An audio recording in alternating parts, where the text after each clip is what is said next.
अरे बहू, ये लो तुम्हारे लिए साड़ी। नहीं सारुण के यहाँ कुछ तो गड़बड़ है। लोग बोलते हैं सिर्फ बहू की गलती होती है, ससुर की गलती नहीं होती है क्या? तुम रक्षाबंधन के दिन भी बाहर गए हो और सिर्फ छोटी के लिए ही बस साड़ी लेके आए हो। मैं तुम्हारी बहू नहीं हूँ क्या? अरे दीदी, तुमको बिल्कुल भी शर्म नहीं आती क्या? ससुर जी के ऊपर हाथ उठाती हो, यही करती हो ससुर जी की इज्जत। ये बुड्ढा मेरा ससुर नहीं है, तुम्हारा ससुर है। तुम्हारे लिए ही ढेर सारा सामान लेके आता है तो तुम करो इज्जत। मेरे लिए कुछ भी लेके नहीं आता है तो मैं क्यों करूँ इसकी इज्जत?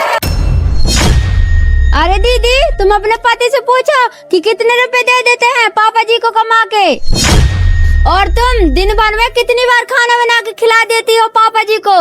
ये बुड्ढा तुम्हारे हिस्से में है तो तुम बना के खिलाओ ना, मैं क्यों बना के खिलाऊं? वैसे भी तुम्हारे लिए ही लाता हूं ढेर सारा सामान।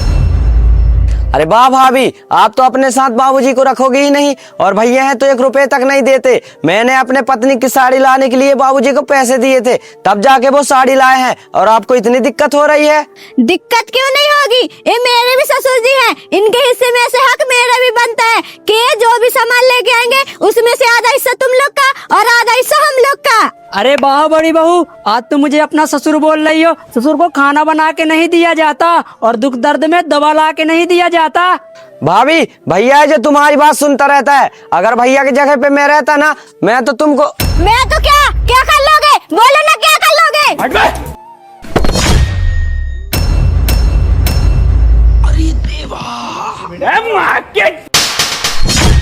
तुम्हारा दिमाग खराब हो गया है क्या? न अपने ससुर को देखती हो, न अपने देवर को देखती हो, सबके ऊपर हाथ उठा देती हो। तुम अपने आप को समझती क्या हो कि मैं तुम्हारे कहने पे अपने बाप और अपने भाई को छोड़ दूंगा? तो अपने दिमाग से बहन निकाल दो, ऐसा मैं कभी नहीं करूंगा, समझ गई? जब से तुम इस घर में आई हो तब से मैं और मेरा भाई अलग अलग रहते हैं। तुम कभी नहीं समझ पाई परिवार होता क्या है। निकल जा मेरे घर से। अरे भैया, आप ये क्या कर रहे हो? भाभी को आप ऐसे घर से निकालोगे तो गांव मोहल्ले के लोग देखेंगे तो क्या बोलेंगे?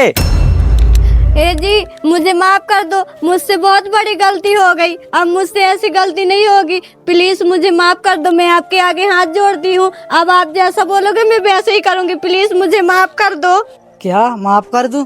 माफी मुझसे नहीं, माफी मेरे छोटे भाई से मांगो, जो तुमने मुझे मेरे छोटे भाई की नजरों से गिरा दिया है। अगर तुझे मेरा छोटा भाई माफ कर देगा तो समझो मैं भी माफ कर दिया।